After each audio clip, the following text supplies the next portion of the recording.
Today I'm breaking down wavy hairstyles. I have a couple of them for you. And if you have wavy hair or curly hair, it's important to know the first thing is you have to find someone who actually understands hair shapes. How do you find the right hairstylist, the right barber? Well, I would say go on Google Maps. You can, browse around for what's in your area and just look up reviews. So when it comes to this first model, there's all different shapes when it comes to having, curly hair or wavy hair. And sometimes if you have the wrong haircut, it can actually create the wrong shape on your head. A lot of times with wavy hair, curly hair, it looks like somewhat of a triangle. And let me know in the comments below if you have curly hair, doesn't matter male or female, and the hair just balloons out towards the bottom half simply because it's not layered. When it comes to curly hair or wavy hair, the more layers you have, kind of like this model in a sense, and the next model will see even more, it's going to add more layers and more shape to your hair or enhance the curl. If you don't have any layers, that's where the top is going to lay very, very flat, and it's going to actually balloon out towards the bottom. So layering will add more shape to it, even if you do have straight hair, because you can manipulate the hair by creating waves and creating curls simply by the styling techniques and the products. So this particular model, I would say it is more of a rounded shape. Now, the one thing to pay close attention to is the layers aren't really like super short on top. So that means that they're held out to a specific length. And when they fall, they're gonna fall into the area that you're seeing where the layers are laying. That's where when you see all those pieces, that's the shape, that's it. And the shorter the hair is held up, so if you're getting your hair cut and you see the stylist or barber and they hold the hair and they cut a lot of length, well, that hair is gonna fall down to a specific spot, which means it's gonna be way too short if it's cut too much. So the key to this is finding your natural parting, which this particular model has kind of like somewhat of an off-center parting, and your hair will naturally part. Everyone has a natural hair part. Brush the hair back when it's wet, push it forward, and it'll split. That's how you find your natural hair parting. So the key to this next is the length. So with wavy hair or curly hair, the hair tends to spring up when it dries, aka it becomes shorter.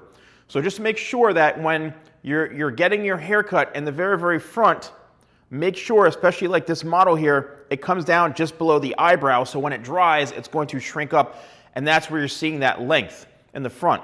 Now, the shape also has a bit more of a rounded shape, which means that it's cut pulling everything out from the head. So all these layers here is pulled out, okay, out from the head, and it's going to create that rounded shape. If I were to cut this in a different shape, meaning square, I would hold it straight up, hold it out, and then leave those corners.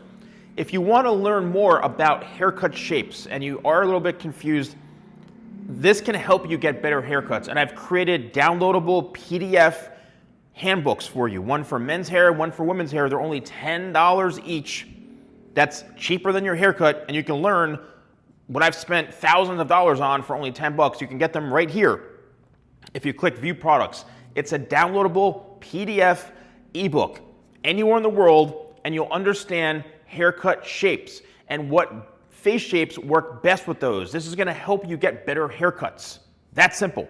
So now the next model, which I'm going to show you, has a little bit of a different look. Like this model is perfect. You can't get a better beachy natural texture than this.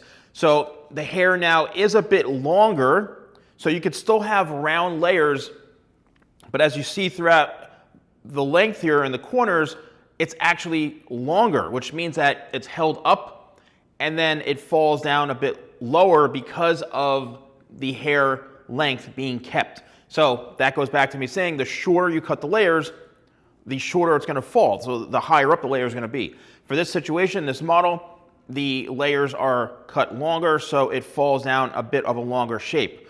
Now, this model, I would say, has more hair than the previous model, which that doesn't really mean much of anything. It's just depends on you. So if you feel like the hair is really thick, then getting a layered shape will help alleviate some of that bulk and that weight and make the hair feel a bit more free.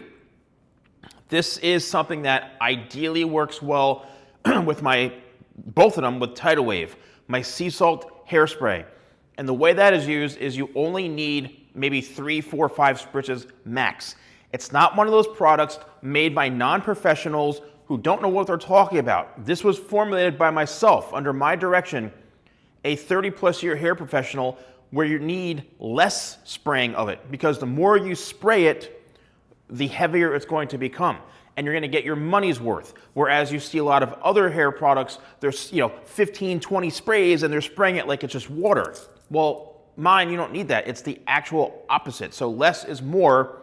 And then my blow dryer, this is where you can use the diffuser, which is the attachment that comes with my blow dryer. So if I were to blow dry this model here, the hair, I would basically just scrunch and use the nozzle here, or the diffuser, to let the hair kind of fall into this and let it dry into the diffuser. With these types of haircuts, the last thing you want to do is shake the hair all over the place. You want to let the hair and the air from the dryer do all of the work. This is my ionic dryer. It can only be used in the United States and Canada simply because of the voltage differences. So do not buy this here in the United States and ship it somewhere else in Europe. It's not going to be good. USA only or Canada. So you scrunch, let the hair kind of air dry, so to speak, and you can use this to start the process and then let it air dry. That's what I tend to do. But do not take your hands and shake it all over the place, because it'll become an absolute frizz ball. If you do have more frizzy hair and you want to tame frizz and you want to have a smoother type of curl, then I would suggest maybe using my crafted blow dry cream. You can use my sleek serum, which helps defrizz hair, and especially if you have really dry hair, it's going to be great for that because of the oils that are in it. So if you want to know how to get these types of haircuts, what to say to your barber, your stylist, whatever, you can show photographs, but you can also explain to them what you're having in your, like, what are some troubled areas, what are some of your past things, especially if you're going to somebody new. And again, do your research before you just walk into some random place, because it's going to make a difference. And let me know in the comments below if you have this type of haircut, if you're growing this type of haircut, because I want you to get better haircuts and to have better performance when utilizing my products and tips. So if you want to use anything, you can purchase the ebooks right here that I have in the View products or in my other products, or go to shop.thesalonguy.com and use code YouTube20 for 20% off. That's my own special code here on YouTube for you all. So thank you all so much for watching. I'll see you soon.